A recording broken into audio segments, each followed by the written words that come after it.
Не случајно во првите денови сме во нашите македонски комори. Затоа што првиот фокус мора да ни биде заради корона кризата економијата, но и првиот фокус на новата влада е економијата заедно со правниот систем, кој што на крајот на денот пак е економија.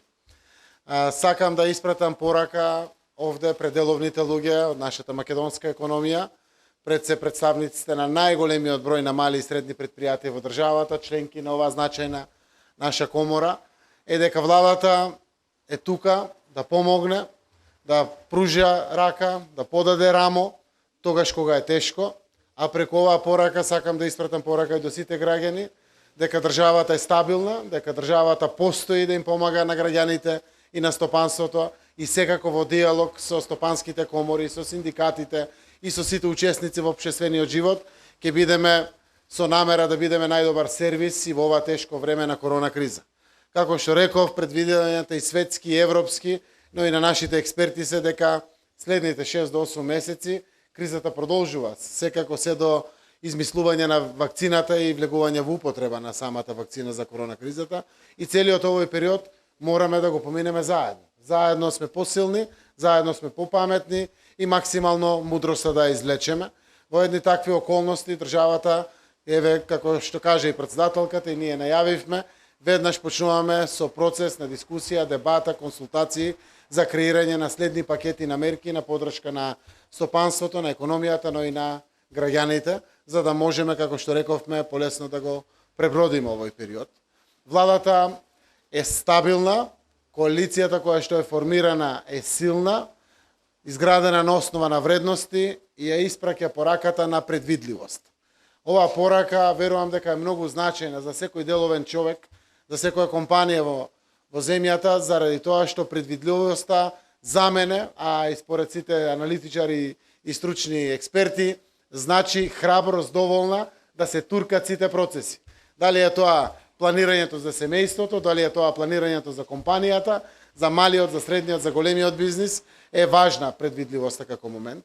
Најавуваме период од 4 години, каде што нема да има следни воредни парламентарни избори, затоа што исто така овој важен момент е важен за сите при проекцијата на своите планови.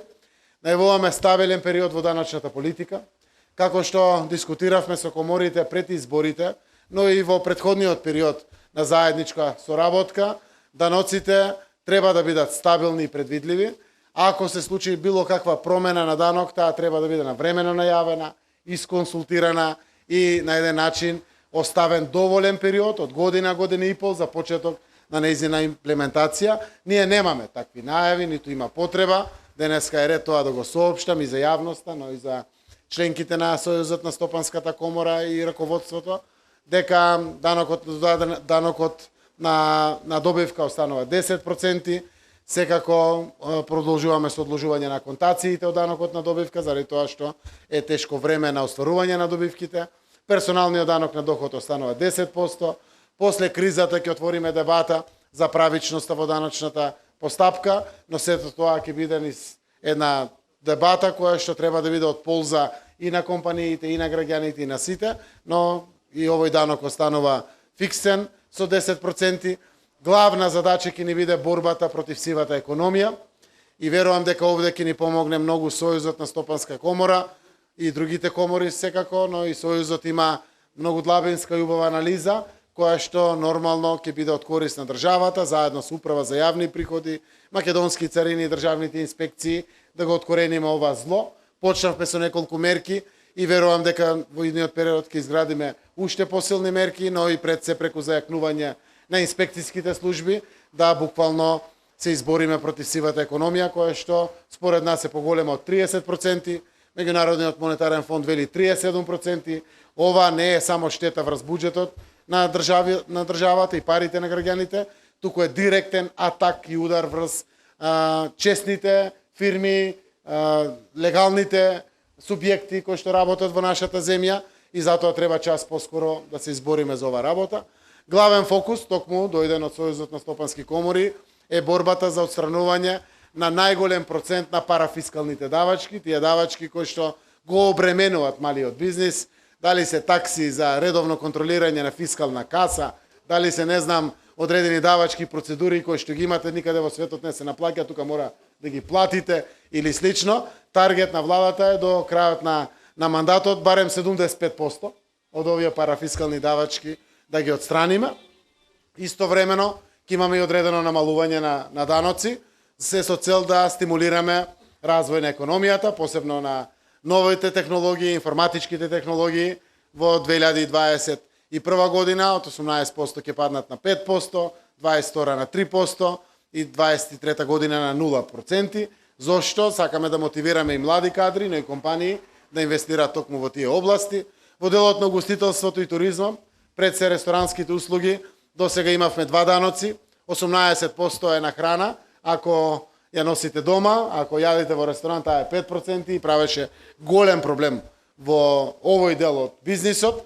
Ќе имаме урамниловка, односно 10% данок за сите ресторански услуги кои што се нудат, за да можеме да го лесниме и да го направиме по-олабавен бизнисот на овој дел од угостителството и туризмот како важна значајна гранка и голем број на мерки. Ова ги нафрлам за да знаат граѓаните, но секако и представниците на бизнис секторот за фокусот на кој што сме насочени.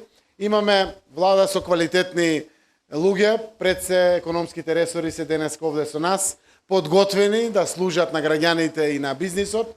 Сме тука за да можеме заедно да го искористиме секако моментот за раст и развој во време кога државата е растеретена со меѓународни проблеми, нема и домашни проблеми, ги отвараме поглавијата, следува процес на економска и севкупна трансформација на нашето општество, најважни ќе бидат нашите капацитети.